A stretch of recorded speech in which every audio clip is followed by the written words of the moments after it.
Rain hammered against the glass like impatient fingers, each drop echoing the tension already tightening inside Inspector Ayan Mirza's chest.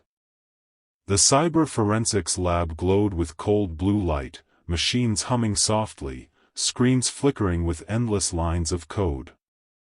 But none of that noise mattered. All Ayan could hear was his own heartbeat as the footage looped again and again on the main monitor. The alley was narrow, lit only by a dying street lamp. A shadowed figure stepped into frame. Then another. The camera zoomed, stabilizing as though a human operator stood behind it. A knife flashed. A struggle. A wet, cruel sound. The victim collapsed, blood spreading beneath him like ink on concrete. The attacker leaned over the dying man, pulling back the hood. And there he was. Ayan Mirza. Staring into the camera with eyes that were unmistakably his. Ayan felt something heavy drop inside him. He forced his jaw tight, refusing to show the shock clawing at his insides. Behind him, Zara, brilliant, restless, too young to be this deep into horror, spoke almost in a whisper. "Sir, the analysis is complete. This footage is synthetically generated but, it's perfect. I mean perfect. Every frame is photorealistic. Every movement matches your gait. The voice modulation is your exact tone. If this went public," she hesitated. "Any court would call it hard evidence." Ayan tore his gaze from the screen. "Someone wants me buried. Professionally. Legally. Maybe physically." Zara swallowed. "Sir, it gets worse. The time stamp on the video is from tonight. Exactly 2:43 a.m. Ayan checked his watch. It was 3:10 a.m. Barely half an hour since this supposed murder. Someone planned the lie before the night even began. His phone vibrated. Unknown number. Ayan opened the message. "Stop investigating or your next version dies for real." Zara leaned in. "Sir? What is it?"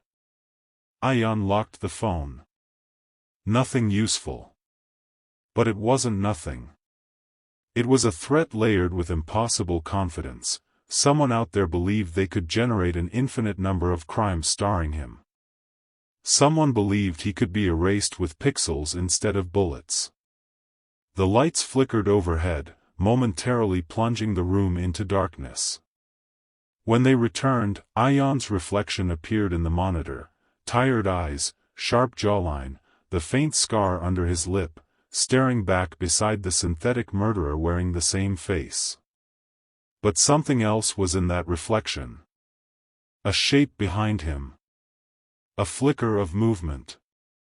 Ayan spun, hand reaching instinctively for the gun at his hip. The lab was empty. Silent. Only the servers blinked rhythmically like mechanical heartbeats. Zara looked nervous now, scanning the room. "Sir, I swear I saw." "I know," Ayan said quietly. Someone had been here. Or was still here. Watching. Studying him the same way the AI had reconstructed every detail of his body, voice, and soul. Ayan stepped closer to the screen, staring at the false version of himself committing murder. "Whoever you are," he murmured, "you think you can write my crimes before I commit them." The recorded Ayan smiled coldly on the monitor, as if hearing him. The real Ayan's fists clenched. "But you've made one mistake," he whispered to the empty room. "I'm still alive. And someone out there didn't want him to stay that way." The abandoned textile mill loomed like a rusted skeleton against the night sky, its broken windows blinking with the faint glow of distant streetlights. The air inside was thick with dust, cold metal, and the quiet hum of forgotten machinery. Ayan's footsteps were silent, trained, calculated. He moved through the darkness like he belonged to it, gun drawn, the weight of the synthetic murder footage burning at the back of his mind.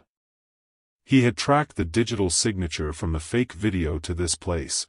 Someone had accessed the CID mainframe from inside this mill. Someone skilled, reckless, and desperate. A faint blue glow flickered from a room ahead. He tightened his grip on his weapon. Inside, a hooded figure hunched over an improvised setup of stolen servers, portable drives, and a cracked laptop. Fingers flew across the keyboard, copying files in frantic urgency. Ayan stepped closer, boots whispering over the dust. "Don't move," he commanded, voice steady but sharp. "Hands where I can see them." The figure froze. Slowly, almost hesitantly, the hood lowered. Ayan's breath caught. It wasn't a stranger. It was Layla.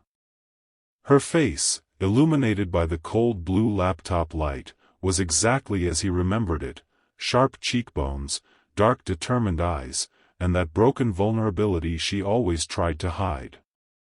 Memories hit him like a punch: her laughter in the safe house corridor, her trembling hands on his wounds after the narcotics raid, the night she disappeared without a word. "Layla," he said quietly, disbelief and anger tangled in his voice. "Why are you here?" She stepped back, but her gaze stayed locked on his. "You shouldn't have come." "That's funny," he said, taking another step forward. "Because the fake footage of me killing someone suggests you're knee-deep in something you shouldn't be doing."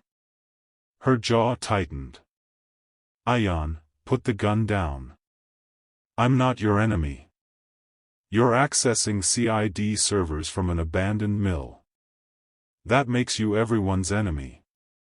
She exhaled shakily, brushing hair from her face. "Listen to me.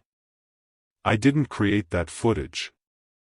I'm trying to stop the people who did." Ayan kept his weapon raised. "Start explaining." Layla gestured at the screens. On them flashed multiple windows, encrypted code, live surveillance feeds, and digital models of faces morphing into Ayan's likeness. They built an AI, one that doesn't just fake videos. It predicts crimes. Simulates them.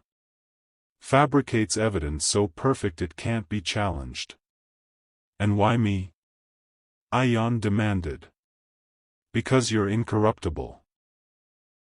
Her voice cracked. "And because they knew using your face would destroy you, and silence me." Confusion and heat rushed through him. "Silence you from what?" "From exposing them. From exposing everything." She stepped closer, her voice softer now. "Ayan. I ran to keep you alive." For a moment, the world around them, the cold metal, the dust, the hum of servers, felt impossibly still. Then every light in the mill snapped off. Pitch black. Ayan's instincts roared. He grabbed Layla's arm, pulling her behind him. Footsteps echoed in the darkness. More than one set. Slow. Deliberate. Surrounding them. Layla whispered, trembling, "They found us." Ayan raised his gun toward the unseen danger. And the shadows answered by moving closer. Dust drifted through the air like falling ash, illuminated only by the thin strip of moonlight slipping through the broken roof.